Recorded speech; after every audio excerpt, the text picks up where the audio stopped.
Hello mga kabeshi! It's another day and another vlog.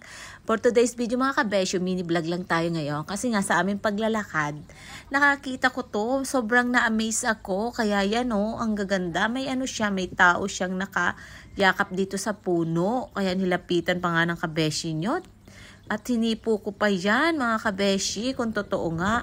Ayan nga, hugis tao siya na ginawa, semento siya na hugis tao na nakayakap dyan sa puno. Sobrang na-amaze ako, nakakatuwang pagtingnan. Sobrang ang galing ng nakaisip, grabe. Ayan amaze na amaze pa nga ang beshi nyo. Hindi talaga ako makapaniwala. Sabi ko, ay ang ganda naman. Diba? Lahat yan, lahat ng mga punong yan, mayroong ganyang nakahugis tao na nakayakap sa puno niya. Ayan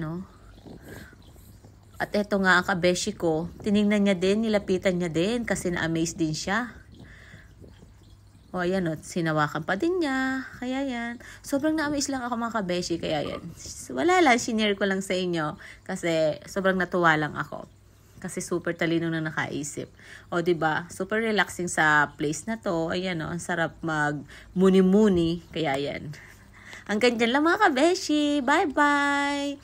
Stay safe mga kabeshi. Enjoy life. And bye-bye! That's all for today!